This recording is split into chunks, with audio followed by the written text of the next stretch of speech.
Hello and welcome everybody to the Twins Off Daily podcast brought to you by twinsdaily.com. How the heck are you, Twins territory? You sickos that are still here. I am Sweet Lou Hennessy. I'm here hosting with my dear friend Greg Masterson. What's going on, Greg? Hi. It's been a very eventful few days, and wow, boy, am I a good Twins fan to have watched all of this from beginning to end. Fun fact for you, Lou, the Twins have a better record after trading off everybody with a pulse than they did before then. Isn't that crazy? Nobody look that up. Yep. Don't. We don't have to cross-check here. Hey, No, it is. It's a true fact. Yeah, they're 500 since the sell-off. Sure. Less than that before. Wow. Yeah. Can confirm. Hey, can I just say I'm glad that we started this off as in a cleaner fashion than the Twins Daily live trade deadline live broadcast that we did. First of all, everybody who joined that, thank you so much. That was a ton of fun. We definitely got to do some more of those because it was an absolute hoot. And it was pretty crazy seeing so many live reactions as some of these crazy trades were happening. So thanks everybody for joining. Thank you, Brock, for a great soundbite at the very beginning of that episode. The funny part is I actually had no idea. So I was on the call at that time. I had no idea that Brock even said any of those words because like to peel back the curtain, we had anticipated going live at 3:30 Central Time. Mm-hmm. Then the Carlos Correa news drops and Jamie Cameron sends a text in Slack saying like, no, we just need to start rolling right now. And so like a handful of us who had planned on being on at different times during the thing, we're like, well, I'm near my computer, I can go. And so I had joined the room, but my computer was not plugged in. My microphone wasn't plugged in. I was trying to get set up for everything. I had moved to a different room, so it was quiet. And so I was actually like shuffling around in the background for like the first 30 seconds of it. So when somebody said that was a great cold open, I was like, wait, what was it? And I went back and listened. I'm like, I had no idea that the first thing that Brock did when this stream started was say the B word. Yeah. Wow. What a potty mouth. What an absolute potty mouth Brock is. Hey, how about this? Let's talk about our walk-off question for today's episode. So speaking of that trade deadline, what non-player Twins employee do you think should have been traded instead? That is our walk-off question for today's episode. Greg and I will try to come up with a few answers of our own. But please, if you have any ideas, please leave us a comment. Let us know who you think should have been traded instead of what we saw last week. But for right now, let's boogie on down and talk about it. It's our rapid recap.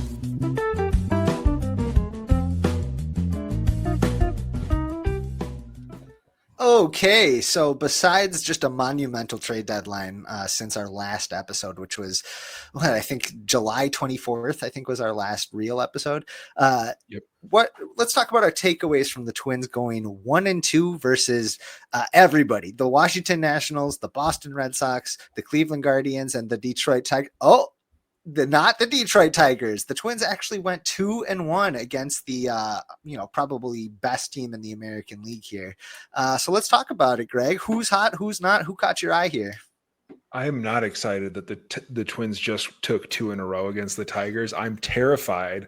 I've put this out there before, but I'm terrified that they're going to go on the stupidest second half run where they catch fire. They win 65% of their games and they are no longer in the draft lottery or anything. They pick 18th at next year's draft and finish one game out of the last wild card spot. I'm so scared of that happening. I can't deal with more games like that today. It's so fun not to care. Do you know what I mean? You're telling me they finish one game out of a playoff spot behind the Houston Astros and Carlos Correa. We're the last wild card. That would be so great. No, it is. It's so nice right now that there are no expectations for this team. So you can just kind of enjoy the baseball. There are a bunch of guys out here who are literally fighting for their jobs. Many of them who if they have a bad 2 months at the end here, they're probably out of the Twins organization over the offseason. I mean, there are a handful of 40-man guys who are already on their way out, but I'm kind of excited to watch how these guys who don't have any guarantees are going to be doing down the stretch. Super excited to see Luke Keeschel back. He continues to be the greatest baseball player ever. That continued again today. I'm super interested to see how Alan Roden does down the stretch. I think that we'll probably get into kind of the new guys and everything later, but I'm curious what they're going to do with all these daggum left-handed outfielders. But yeah, I don't know. I feel like I'm watching the Twins with new eyes right now, and it's just a lot of fun.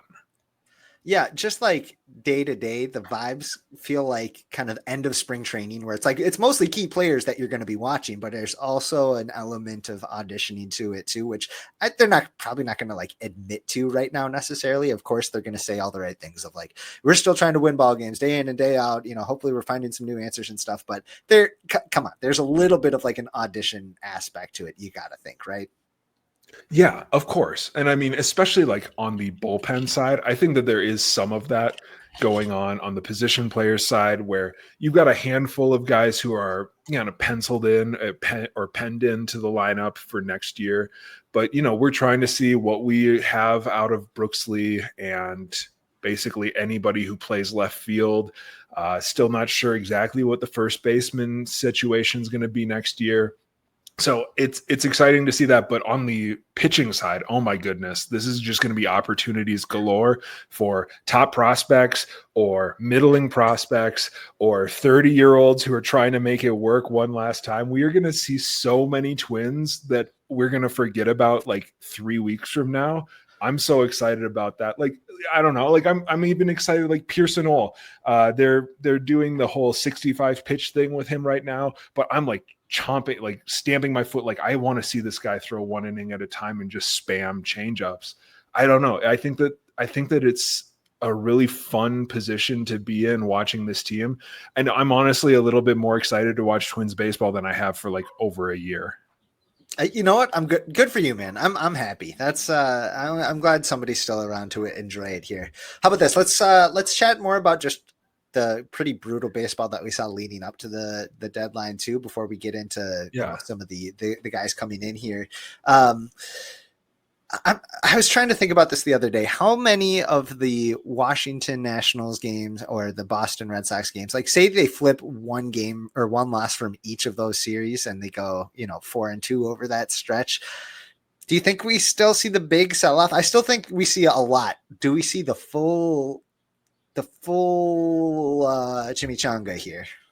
I don't know. I mean, I feel like the meltdown that happened at the end of the Boston game kind of put some wheels in motion. Yeah. So, like it might not even just be the losses themselves, but also, the weirdness with Griffin Jackson and Carlos Correa and Willie Castro at the end there. I don't know. That potentially when we tell the story of this deadline, because this is going to be a story for a long time. Yeah. I don't think that it's possible to extract it or separate it from that meltdown in the Boston series and just how weird all of those vibes were. Yeah. But in terms of like a full sell-off, I don't know. I feel like they were going to sell at least one or two of their kind of major medium-term pieces, whether that's Jax, Duran, Stewart, whatever. I don't know if Carlos Correa is out the door. If they win those two games, I would probably lean towards yes, knowing what we know now, but I really don't know. Sure. Can I just say too, it felt like they spit into the wind with the whole Willie Castro tribute thing. Unfortunately, maybe there's some good intention behind it of trying to give him a little standing ovation, taking him out of the game, kind of like you see guys do, for future Hall of Famers and All-Star games and stuff like that. You know what I mean? But it just, the vibes would have been so much better if they would have just let it lie. You know what I mean? And give him a tribute when he comes back to Target Field next year. But well, yeah, and they have to account for the fact that these are Minnesota baseball fans. None of them knew what they were trying to do in a good baseball market like that. It would have been incredibly clear what the team was doing, but not for these Minnesota baseball fans. Absolutely not. I saw many people upset that that they tried to give Willie a standing ovation. Like, what did he do to deserve this? This team sucks. It's like, come on, man. What are we doing? Oh man. Yeah, no, that was rough. That whole day was pretty crazy. That was the Griffin Jacks being removed in the ninth, and throwing. Were you in the ballpark that day? I was not. No. I drove past it, and I think I got shivers through my body as I drove past it. But there's that, and then that, of course, all led up to the Yohan Duran trade that night, right? I think that was the same night. It was that night, yeah. Oh man, that was an eerie day in Twins territory for sure. Okay, do we let's I've had enough. Let's just go on down to the big inning and let's talk about this whole big deadline thing. For our visual audience, Greg made some slides that we can just kind of run through each of these trades and the thoughts that we have on them. What do you think about this first one, Greg? Yeah, first one was, I put them in chronological order. So Detroit got Chris Paddock and Randy Dobnak, and oh man, the Dauber, man. And then in return, they got 19-year-old catcher Enrique Jimenez, who I think probably was would have been a top 20 Twins prospect like that day if you re-ranked everybody and you found something. Like he might have been like 18, 19, somewhere like that. Sure. But they've added so many prospects since then that now he's probably like the 25 range. I liked this one. I thought that getting somebody like that for Chris Paddock and Randy Dobnak, and Detroit ate their entire salaries, which is no business of mine, but that probably does bring down your return a bit. I liked this one. Do you have any thoughts on that one? My main thought right now is just that it's been eerily quiet during this segment. We've mentioned Chris Paddock's name, and we've had to retire the "Is Chris Paddock Still a Twin" segment. Everybody's favorite game, no longer. Greg, what do you think? Like I said with Cody, we talked about this at length. We meant to record a 15-minute, and it ended up being 35 minutes the night of. I don't know. It's kind of, I don't know. It makes me very sad almost, because we've been doing that. Is Chris Paddock still a Twin bit for what? It'd be 8-9 months probably at this point. Yeah. I don't know. I feel like we need to find a new one. I've been thinking about introducing a new segment called Royce Says the Darndest Things, and taking the old Kids Say the Darndest Things music and splicing some other words on it, just for every time that Royce says something that everybody's like, come on, man. Yeah. Have to say that out loud. So maybe good. We'll add a Royce Says the Darndest Thing segment, but that won't be every time. So we've got to think of some other stuff. That's good. That's good. On the trade itself, Chris Paddock, it feels a lot better after we got to face him. I'll tell you that much. I thought he was going to come out and shove and then just be like, I mean, not salty, because this is the kind of trade that, to be expected, I feel like, for the most part, the return. So, like I said, I'm glad to be on this side of the Chris Paddock experience. Yeah. And I like I said, I think that this is probably one of the better outcomes for a Chris Paddock trade. It could have been, I don't know, just anybody, right, like a Danny Coulomb type return. All right. Trade number 2. The Twins struck a deal with the Philadelphia Phillies. They traded closer Yohan Duran for an 18-year-old catcher in Eduardo Tait, who's a top 5 prospect for the Twins now, I would say. He is one of the top catching prospects in baseball, probably in the 5 to 8 range, depending on the list you're looking at. And then 23-year-old right-handed pitcher Mick Abel. How do we feel about this one, Lou? I'm higher on Mick Abel than I think a lot of people seem to be, but I think there's a lot of risk going into Eduardo Tait there, an 18-year-old catcher. It's a lot can change in a few years. I feel like if you look back at the top catching prospects of maybe 5 years ago, and you look at some of the younger guys on that scale, maybe you get a Francisco Alvarez or somebody, somebody that was a super uber prospect when they were young. But I think there's been a lot of washouts there too. I don't know. This was probably one of the better returns, or like, seemed to be more fair returns out of the rest that we're going to discuss here. But I love Duran. I thought that from a personal level that he's going to be really missed, and just from how he was.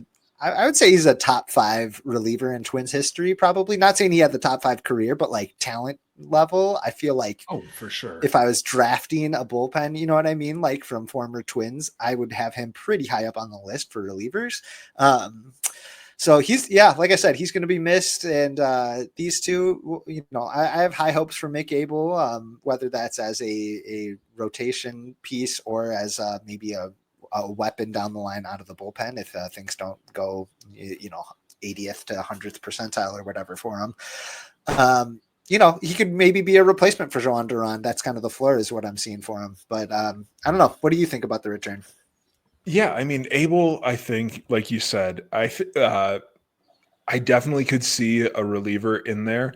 I don't think that they're going to give that any run anytime soon. Right. In almost like sort of the same, like, it's not sunk cost, but you don't want to have the guy you just traded somebody like Yohan Duran for. You don't want to have him put in the bullpen, and that's just not a very fun outcome. Sort of like what we saw when they traded for Carlos Gomez. They traded Johan Santana away and got Carlos Gomez, and it almost seemed like they felt like a need to put him in center field right away, so it doesn't look disappointing. So yeah, I think that Abel is going to get all of the opportunities that you can ask for him to be able to start. But I definitely think that he can be a good reliever as a floor.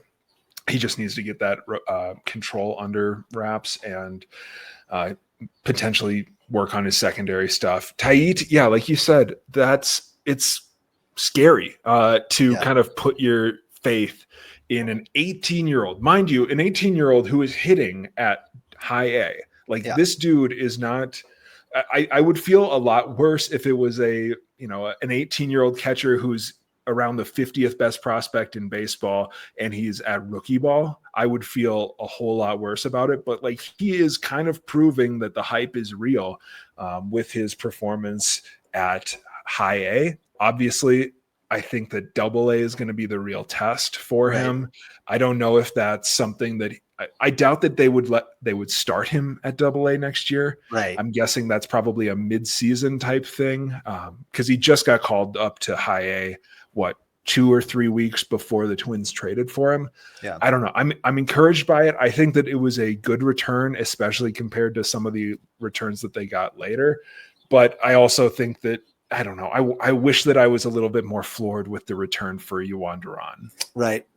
That's a good way to put it. Yeah, maybe it's not fair to compare Tait to another top catching prospect, Ethan Salas of the San Diego Padres.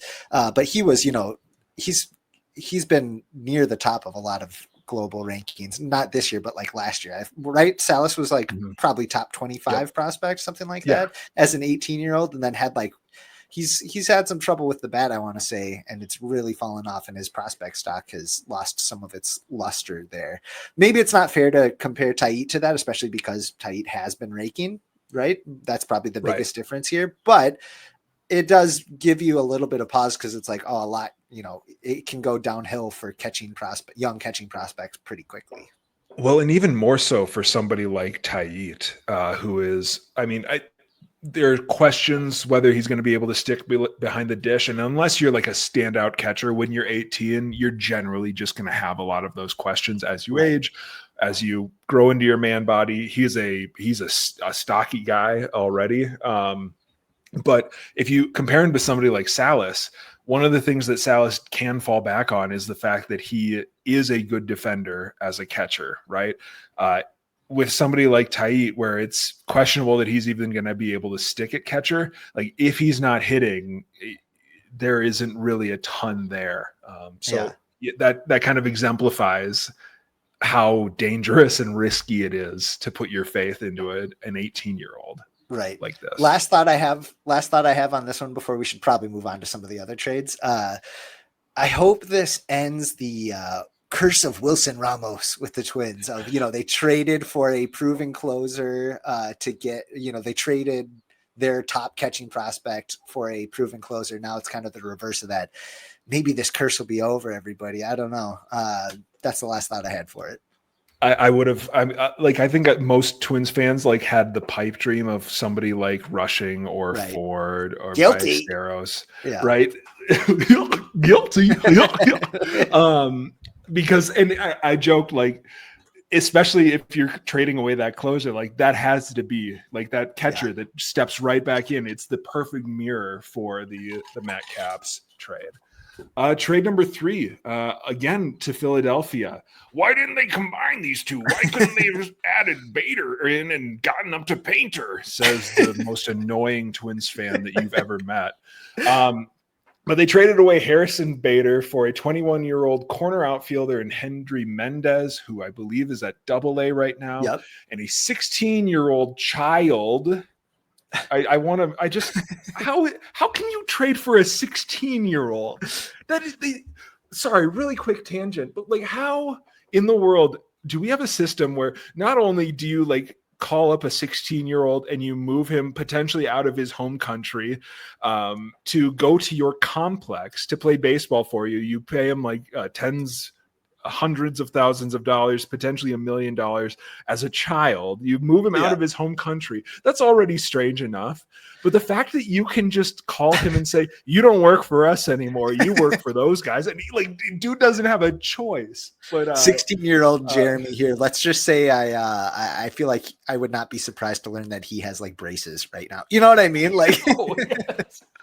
Just absolutely absurd. I think that Jeremy Vioria, I don't know. This might be the last time we ever speak about him ever. He's a child. Hendry Mendez. Jeremy Vioria. like talk to me in 5 years. Like, let's check back in on Jeremy in 5 years, like when he can legally drink in the United States, and then we'll have a conversation. But Mendez, kind of I've heard him comp to like a left-handed oh my gosh, what's his guy's name? Gabby Gonzalez, potentially, where it's a bat only type profile. He has I believe he has a little bit of the Yandy Diaz syndrome, where he hits the ball very hard, but he just never elevates it. So honestly, not a terrible return for Harrison Bader, I would say. Yeah. What are your thoughts? Yep, exactly. I think that's exactly right. By all accounts, a AA outfielder who he's hitting pretty well this year, right? Didn't I? Maybe I'm mixing him up here, but he's looking okay. For 2 months of Harrison Bader, who is going to be gone anyway. I think this is appropriately placed here in the order of the trades that we're talking about, because I feel like it's kind of the next best. Well, I mean, we'll get to one later that's a little better, but we'll see. Okay, it's not this one. So here's a doozy. Trade number 4, the Brock Stewart trade. So this one was weird because it was announced like right after the Harrison Bader trade. It felt like 45 minutes afterwards, and then we heard nothing for 2 hours. Then we got a tweet saying that James Outman, former third runner-up for the NL Rookie of the Year voting in 2023. Was part of the package, and then we got a follow-up announcement that was the whole package. James Outman, a left-handed, 3 true outcomes, true center fielder for Brock Stewart. How do we feel about this one, Lou? I feel like we had James Outman at home. This is one that I almost would have rather they had taken the chance and just kept Brock Stewart and just been like, there's been a lot of speculation maybe that, maybe there's something up with his medicals. He's got a ton of injury history in his past, and he's, I think he's probably pitched the most this year out of any since like 2019 or something like that. Yeah. Maybe there's not a lot of confidence that he could stay healthy, but he's so effective. And at this point, based on the return, I kind of wish they would have just kept him, and he's under team control for 2 more years. Maybe he blows out his elbow. Maybe he does. But are you going to be crying because you missed James Outman in that sense? I just don't see it. I don't know. I mean, unless the Twins can find some way to reignite James Outman's career, he had a very good age 26 year. That's basically all it is. it's not a great fit for the team because, like, yeah, obviously you do need a Byron Buxton backup. Absolutely. Instead of jumping around from Bader to Michael A. Taylor to the hypothetical Manuel Margot, maybe you have that internally. However, he's left-handed, and the Twins already have four other left-handed. Right now, they have four other left-handed outfielders who are in the kind of mix for, either in the majors or in AAA. You've also got Emmanuel Rodriguez and Walker Jenkins behind him. Yeah. I'm curious, like, thinking about this, if Brock Stewart happened later in the day, after you trade away Varland, after you trade away Jax, do you still flip Brock Stewart for James Outman? Or do you say, listen, like, maybe his arm's going to blow up, but if we can choose between having a closer and James Outman, because that's what he would be, the top arm in the bullpen. He would be closing games for them, potentially penciled in as their closer next year, a very, like, controlled role for him, where it's just, hey, if you can just have Brock Stewart just throw the ninth inning, no funny business.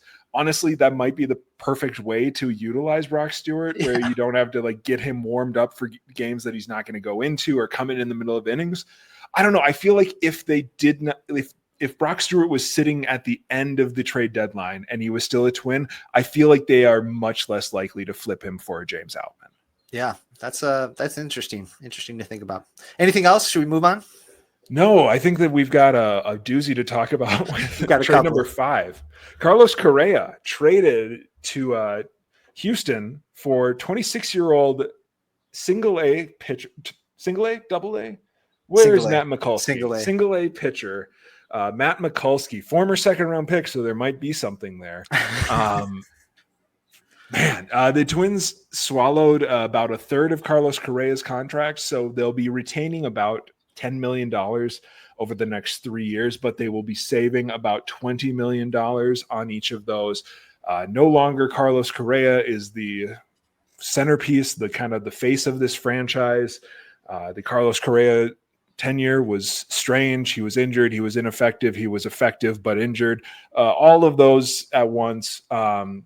How are we feeling about the Carlos Correa? I don't even know if we can call it a trade. It's just they gave him away back to Houston, where he's their third baseman of the future or something. I don't know. The Carlos Correa surrender. The Carlos Correa abandonment. I don't even know if that is relevant. But they dropped him off at the fire station with a note that just says, "Take good care of him." He should be so lucky. I don't know, man. There's no way to chalk this up as a win.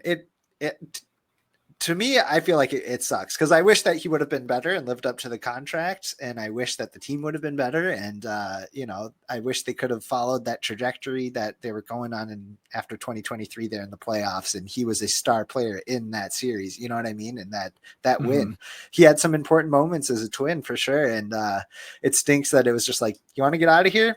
Yeah. And that was it.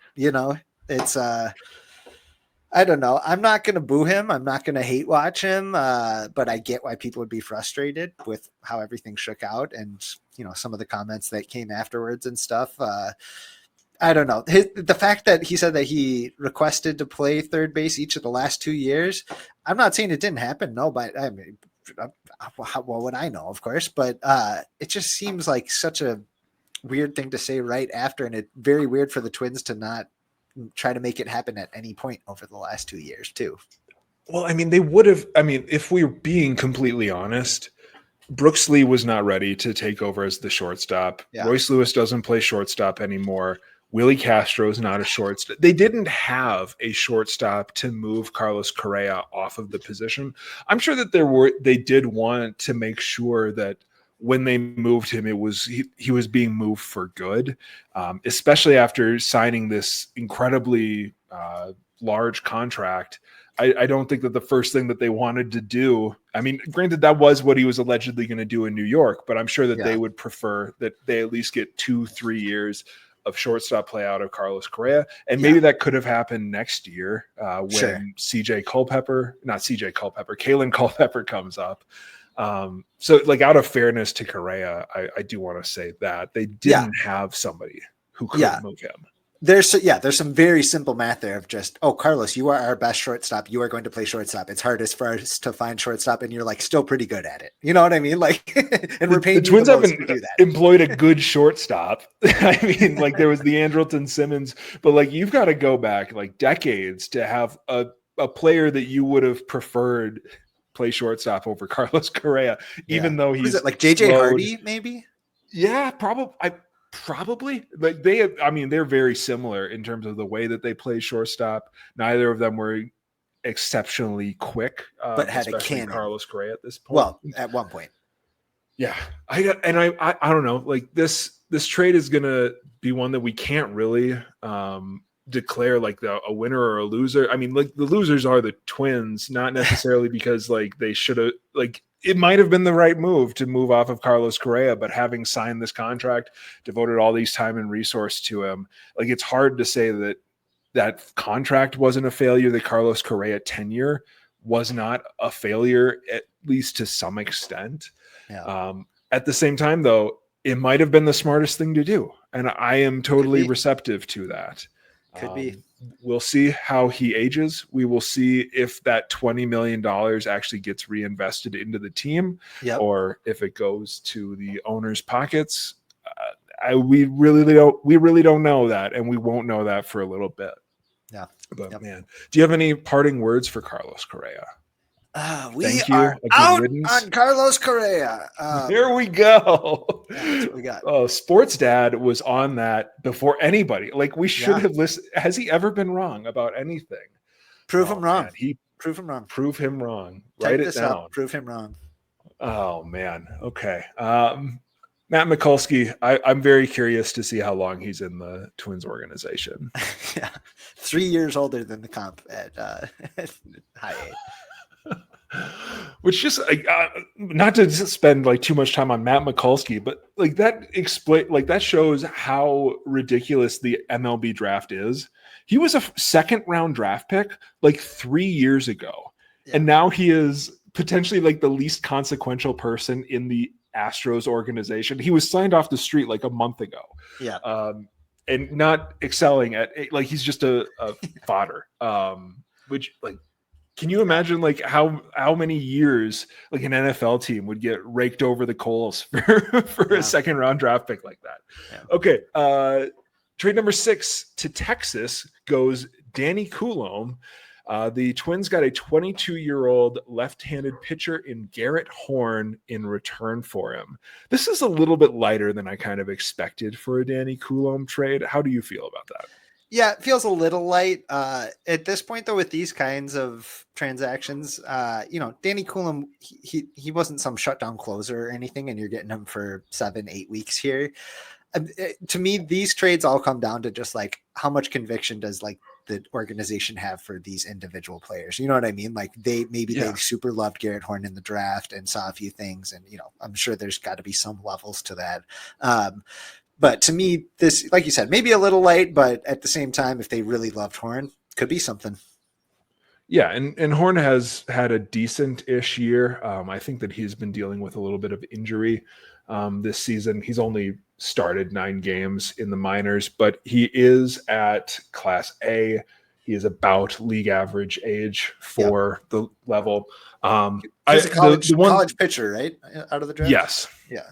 Yep. So he just got drafted. What was it? 2024.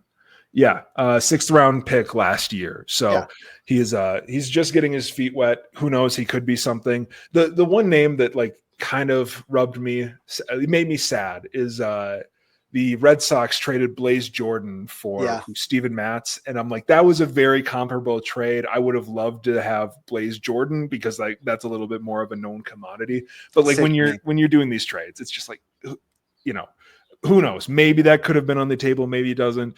Not every team needs a Danny Coulombe, and you kind of just have to take what you can get. Yeah. All right, trade number 7. We thought this might be the last trade of the day. Willie Castro goes to the Chicago Cubs for 2 right-handed pitchers. Ryan Gallagher, Sam Armstrong. Gallagher, I believe, slots in the high or in the low teens for the Twins in their system right now. He's a borderline top 10 prospect, I would say. He's kind of thrown onto the slew of arms that they have at AAA and AA. Armstrong is a little bit more of a long shot, I believe. But I don't know. It's a couple of live arms for Willie Castro, and I think that this is a fairly fair trade. How do we feel, though? My only real thought about this is that I loved seeing the real-time Twins Geek John bonus notification of the trade coming through and him being like, oh, yep, there's going to be a trade here. You guys are going to hear about it in about 5 minutes here. And then like 5 minutes later, it officially came through. That was fun. That was a good part. That was a good memory. In the chat at that point, in the chat at that point, Matt Trueblood, who is more plugged in with the Cubs, was in the chat, and he was saying, yes, John, there's something coming. It's like everybody knows. I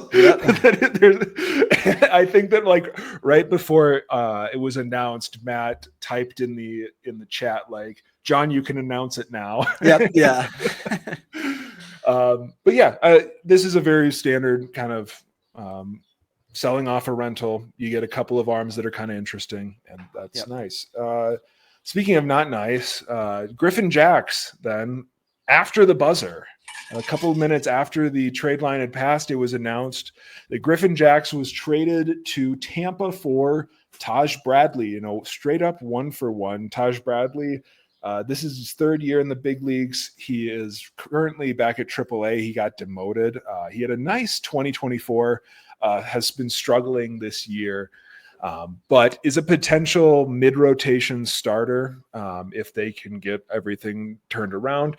At minimum, he's probably a solid back-end starter. Like he's not a finished product, but in like comparison to most of the arms that you're going to get at the trade deadline, he is much closer to being like his like whatever he's going to be at his max right now. I was a little surprised that it was a 1-for-1. If you were watching the live stream, I asked like, okay, Taj Bradley and who else? And then it was just Taj Bradley, and we kind of scrambled. I feel like that's going to be a moment that like 3 years from now, Taj Bradley is going to be an all-star, and somebody's going to dig up that reaction as we are all like, what, just Taj Bradley? For Griffin Jacks, who it sounds like he asked to leave, which adds a little bit of a wrinkle to this transaction. How are we feeling about Taj Bradley being the 1-for-1 for Griffin Jacks? It's certainly interesting. Minnesota interesting, right, Greg? Oh yeah. Yeah. So this feels like there's a lot of guys that they received at the trade deadline this year that we would have been thrilled about getting like midway through 2023. You know what I mean? Like Taj Bradley was like a top 25 prospect back then. Nick Abel had a higher prospect ranking than Alan Roden was just drafted in the second round or something. I feel like I'm forgetting somebody, but yeah, it just feels Outman. Yeah. Outman was having like you said, third place in Rookie of the Year that year. So I don't know. Maybe they're counting on a few of these guys bouncing back to the trajectory that they were on back then. And if they do, that's a pretty good get, right? I mean, if they get one of these guys back on track here. Taj had a great start with St. Paul, his first start today. That's encouraging. And he, by all accounts, seems like he's got a pretty good attitude about things. As far as Griffin Jacks goes, I think they talked about it on Gleeman and the Geek after the trade deadline happened, and they both said like, I can't blame him for wanting out during a big giant sellout like this, but also don't necessarily commend him for requesting a trade either. And I feel like I'm kind of in the same boat. Yeah. Not holding it against him, but it's not like a noble thing to do is what you're kind of saying. Right. Yeah.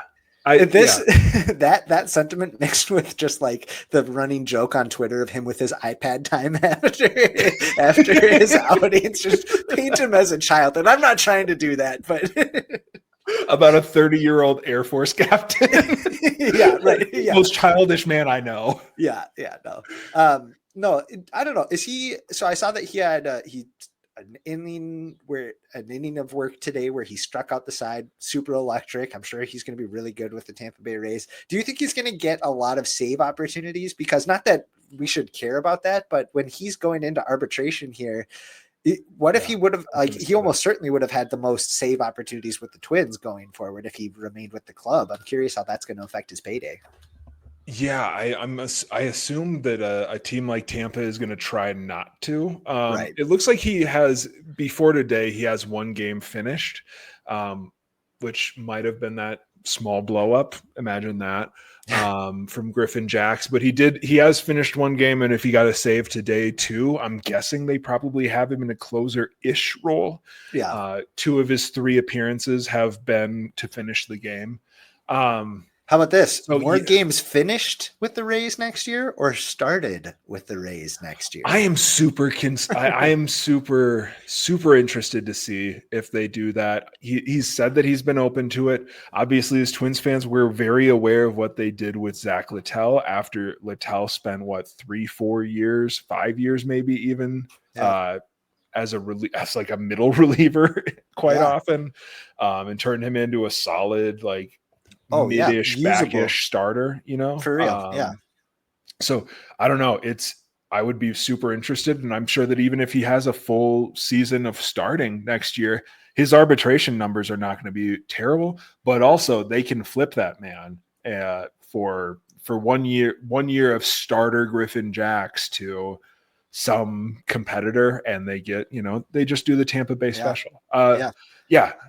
I expected at least one of Griffin Jacks, Yohan Duran, and Brock Stewart to be gone. Yeah. I did not expect all 3 of them. After Duran got traded, I thought that there was a low chance of Griffin Jacks being traded, but I thought if he is, you're probably getting something better than what they got for Duran, because there's no way that the Twins could trade their 3 top relievers like that. Yeah. And there's especially no way they could trade their top 4, right? Exactly. So it's trade number 9 to I made a typo. Whoopsies. To Toronto, Louis Varland and Ty France. I cannot believe Ty France is gone. That's the really tough one to digest in this trade. For 25-year-old outfielder Alan Roden and 22-year-old left-handed pitcher Kendry Rojas. That was honestly it came in maybe 30 seconds after Griffin Jacks. I've listened to several live streams of what happened, or people who were live streaming at the deadline, and just how quickly those 2 got announced together, where there was a 30-second lull where it's okay, I guess Louis Varland is the closer. He's your number. Oh, never. No, never he's mind. not. It's just, wow. This one, there's a lot of trades that didn't have to happen that happened this deadline. I think that this is the most this didn't have to happen trade of potentially all time. I don't know. He had 5 years of team control remaining. How do we feel about this one, though? They got to be really, really convinced of Roden and Rojas here. That's just from a personal level too. Everything that Lou's gone through, and he's become a fan favorite. Local boy, which I know that angle gets super annoying and irritating. But for this one, come on, he's the kid from St. Paul, and he was still cheap. He could have been leaned, pretty heavily as the main guy in the bullpen next year and in coming years. Man, it's tough. We saw the return for Mason Miller, the star closer from the Athletics, who went to the Padres. They got the best shortstop prospect in baseball at currently, right? Mm-hmm. I want to say DeVries. I think so. Anyway, probably the biggest name prospect that got traded at this deadline. For sure. A huge package for him. It feels like they could have kept Louis and even tried to sell him next year. Maybe his stock would have been even better. He would have been next year's Mason Miller. You know what I mean? And then there would have been an even more of a blue chip prospect. I don't know. Roden, I'm really happy that he's already in the big leagues and that we're starting to, see him in action here. And he had a bomb today, which is good to see. He feels like the ceiling for him is he's maybe mostly the answer for some position, whether that's left field, whether that's first base, maybe, or just, a platoon trio between, a few different positions like that. And it feels like his floor is I don't know. I think in my brain I called him Timu Alex Kirilov. Like, you know what I mean? Yeah. Different kinds of players for sure, but they raked in the minor leagues, got on base a ton, and showed flashes of power, and then maybe couldn't transfer that over at the big league level. Kirilov, of course, a lot of that for Kirilov is because of injury, but still, it was he was a high end prospect that didn't end up panning out, right? Yeah. And I mean, so Roden is going to have more outfield flexibility than Yeah, like Wallner and Larnick. He is going to be a better defender. We saw him start in center field today. You mentioned he might be first base. He hasn't really played a ton of first base, like in the minors or in the majors, but he was a first baseman when he was at Creighton. So that he probably has something like that in his bag, and he seems athletic enough. I think that it's a decent gamble. It's like but there's so much redundancy in that where they already have so many left-handed outfielders. Like they have to feel like they have something good in Alan Roden for this to make sense. Cause he's also not young. He's 25 years old. This is his rookie year. He did make break camp with the Blue Jays.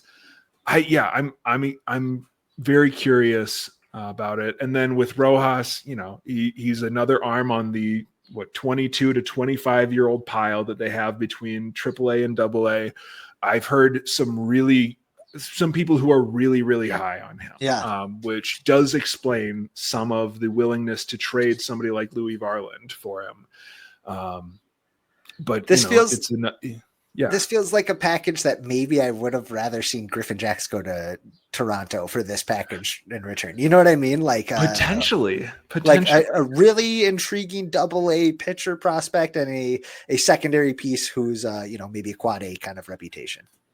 Yeah, and for the record, for the most part, when I've seen new lists come out about the Twins' top prospects, they've got Kendry Rojas in like the 7 to 9 area. to 11, maybe. He's probably a top 10 prospect in the Twins system. I asked this question to a couple friends, and they both answered yes. Would you trade 5 years of a setup man for basically a little bit younger Trevor Larnick and David Festa? Would you, Lou? Like without putting names to it, yes. I feel like the brain part of me says yes, but the heart of me says no. But like, it didn't have to happen. That's it's not like it's like you look at it like objectively and you're like, oh no, I would probably say that I would give up my 5 years of a setup man for that package, but it didn't have to happen. There was nothing forcing the Twins to do it, especially after completely dumping out their entire bullpen and it being Louis Varland, St. Paul native. Good deal. Well, one last trade to announce to Walt Disney. Minnie and Paul has been traded for cash considerations. Now that Minnie Mouse is in the public domain, Walt Disney Company needs a Minnie who's not in the public domain. And this Minnie was invented in 1961. He's going to be in the public domain for quite a while. And Cheap Polad traded him to Walt Disney for cash considerations. Poor Paul. Poor Paul. It's Paul and Byron out there and nobody else. Playing for the Minnesota Pauls. Yeah. Oh, man. Did you have a couple of questions you wanted to ask? We can scrap the back end if you wanted to. I think we answered everything we needed to with that. Just wanted to say so long, Ty France. It was fun while it lasted. Don't cry because it's over. Smile because it happened. Okay, why don't we boogie on down then? Can I ask you one question, since you're not going to ask me any questions? Do you think that the Twins are competitive next year after all of that? I think I want to see the next 2 months here. I find it hard to believe that they're going to shock everybody and rebound. But then again, 2016, they looked dead in the water. That was the total system failure year. You know what I mean? And the next year they were competitive and even ended up making the playoffs for a quick, brief, shining moment there. Anything can happen. I'm not saying I'm expecting that, but I think I probably expect them to be middle of the pack as currently constructed and with maybe a few breaks, hopefully. But at the same time, I'm always pretty optimistic. So who knows? What do you think? I think that's fair. I can see like a path for them to be competitive. That I don't think that even like your 80th, 90th percentile outcome is like some World Series competitor team, but I don't know, like there's so many intriguing kind of storylines, intriguing pieces. They right now have like 8 major league starters. I have no idea how they're going to shake that out. Yeah. They've got so many outfielders that they're trying to sort through that, like, I don't know, by process of elimination, eventually like you're going to have 3 good outfielders, I hope. Yeah. I don't know. And it also kind of depends on what sort of payroll flexibility they have over the offseason. Can they fill holes externally, or do you have to do everything internally? I don't know. Yeah. That's I think a huge one.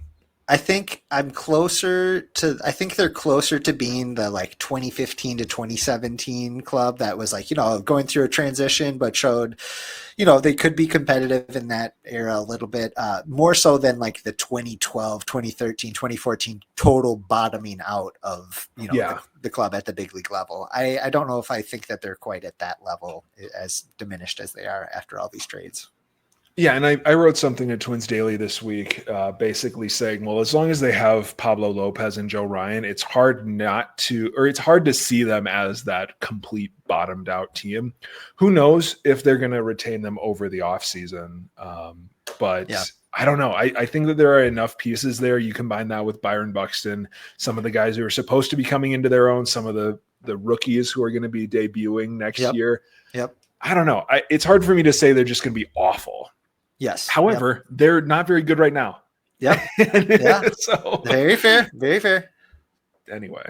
All right. How about this? Let's boogie on down to our next segment. We're going to skip picks to click. We're going to wait till Comrade Cody is back. And instead, let's go down to everybody's favorite segment, which is Gregory's Gripes.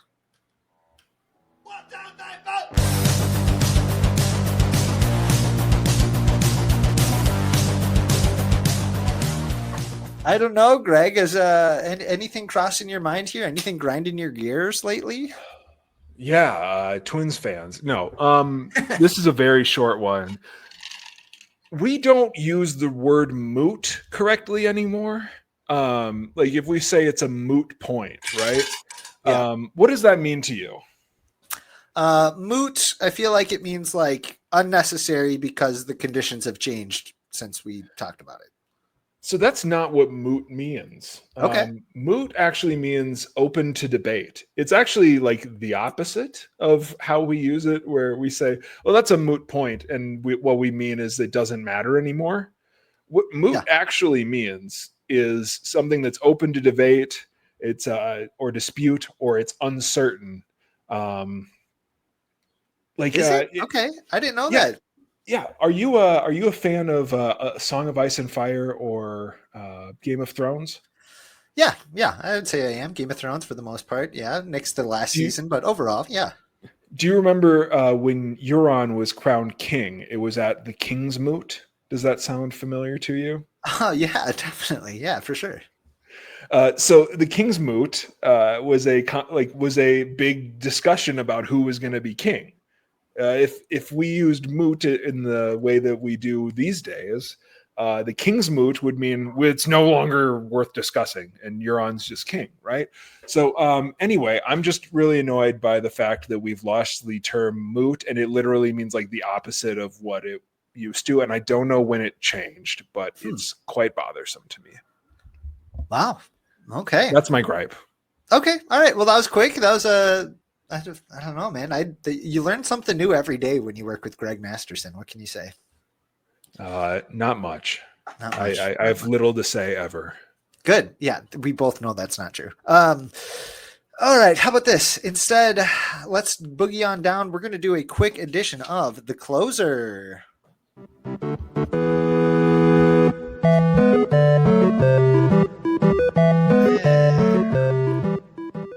All right, Greg, since it's just the two of us here, we're going to do an edition of Blind Lineup. Looks like you're pulling up the Excel spreadsheet there. Everybody knows how to play Blind Lineup. I'm going to give Greg 9 different players. He's going to tell me where he would place them in the batting order and where they would play in the field. All right, Greg, you ready? Let's roll. Your first player is Brooks Lee. Brooks Lee. I have a shortstop, so I need to use the shortstop. I'm going to pull that one, and he's going to bat 7th. Okay. Brooks Lee at 7th. Your next player is Byron Buxton. Byron Buxton, center fielder. We're knocking off the hard ones. Let's do Byron Buxton is going to be at 2nd and play center field. Stop. All right. Batting 2nd, playing center. Okay. Your 3rd player is Emmanuel Rodriguez. Emmanuel Rodriguez. I'm going to put him in left field. Are we talking about like current Emmanuel Rodriguez? Like if he was called up today? You tell I'm me. going to put him in left field and bat him 8th. Okay. Your next player is Ryan Jeffers. Ryan Jeffers. He's going to be catcher and he's going to bat 5th. Okay. All right. Your next player is Royce Lewis. Royce Lewis is going to be 3rd base, batting 6th. All right. Your next player is KC Culpepper. Kalen Culpepper. He's going to be the 2nd baseman, and he's going to bat 9th. Interesting. Okay. Is there 1 or 2 L's in Culpepper? Just 1? I think just 1. Okay. Not Minnesota, and I don't know how to spell Dante Culpepper. So. All right. Your next player I can spell Mark Bolger, though. Oh, I'm sure you could. But he is not your next player. Your next player is Luke Keeschel. Luke Keeschel. So what I've got is DH, right field, and first base. I'm going to put him at first base, and I'm going to bat him 1st. That would be so fun to see. We could cross it off our Twins off daily bingo board too. We got to do an update on that soon, actually, man. Yeah, we do. Okay, your next player is Matt Wallner. Matt Wallner is going to be in right field, and he's going to bat cleanup.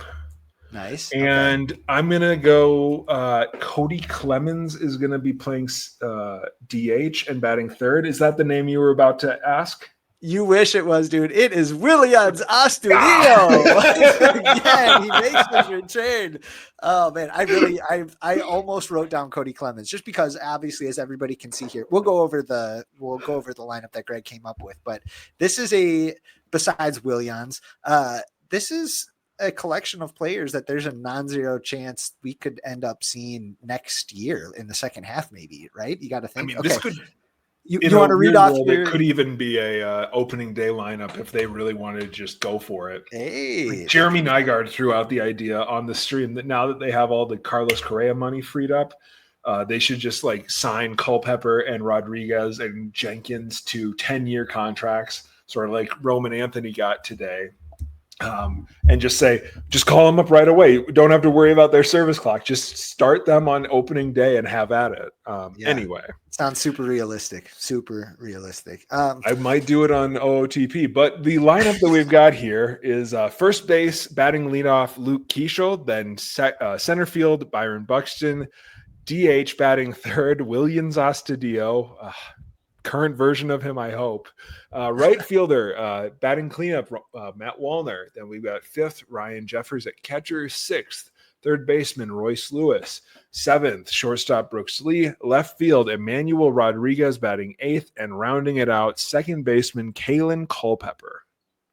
Okay, sign me up, dude. I would watch this. This looks like it would be a really fun, entertaining. A middle infield with Brooks Lee and KC Culpepper, and then Luke Keeschel at first base. That's enticing, man. That sounds pretty fun. It would be. I like I said earlier. It's fun to be a Twins fan right now for no good reason. I wish that Cody was on because I think Cody is more excited about this complete teardown than anybody I've ever met. I also want to throw out, I heard second mention of the sports dad today. He said, it's been years since the Twins fans have been this engaged, and they like people who checked out of the team years ago are re-engaged to yell at them about blowing it all up. And like to an extent, I think that there's some truth in it. Like people who have not cared about Twins baseball all year are all of a sudden like, what are you doing blowing it all up? What the heck is going on? It's kind of like, it's fun. I love the storytelling of baseball. And if nothing else, what's going on with the Minnesota Twins is an incredible story right now. Yeah. This is going to go down as one of them. bigger, like most monumental, just like newsworthy seasons of the last however many years, you got to think, right? Because, beyond just like playoff teams and stuff like that. But I don't know. This is a pretty pivotal time, it seems like.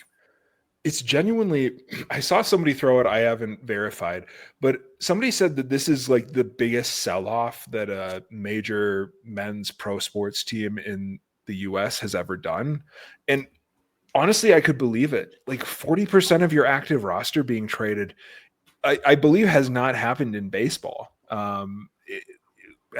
Regardless of what level these players are at, even though it is just a bunch of expiring free agents, bullpen arms, and Carlos Correa's, whatever he's got left. Like, it is insane to trade, and poor Randy Dobnak, 11 players like that.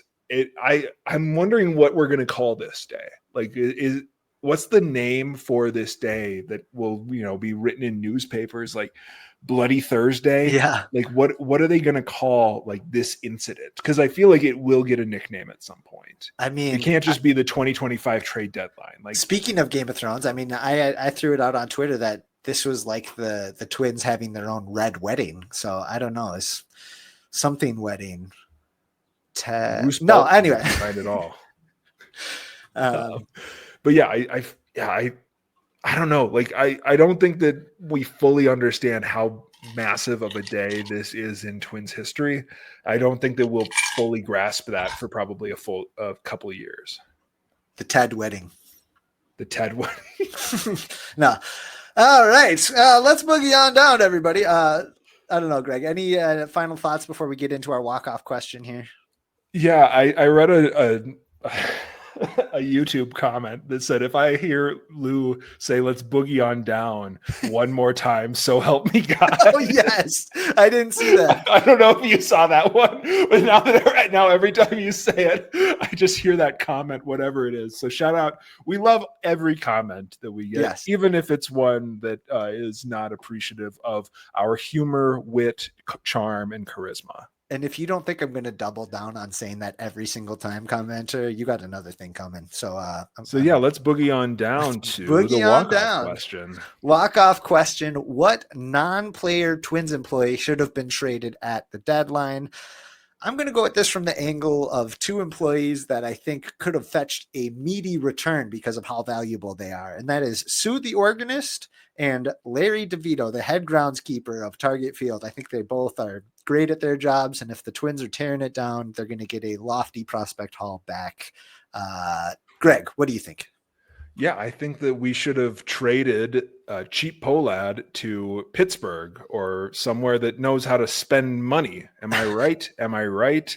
When I was cooking up this response as a joke, obviously, because I don't care. I don't want to hear about Cheap Polad ever again.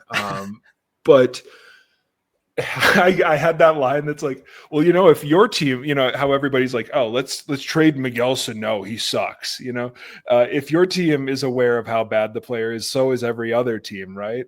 It's like, let's trade the owner, he sucks. Oh, well, every other team knows just what you're dealing with Cheap Polad. But again, I don't want to hear any more ownership stuff. I don't know. Let's not open this can of worms. Actually, I should have never even mentioned our friend Cheap Polad. It's just because you're a bootlicker, though, right? Yeah, I mean, you're just sucking up to them so that you can get your credentials, of course, right?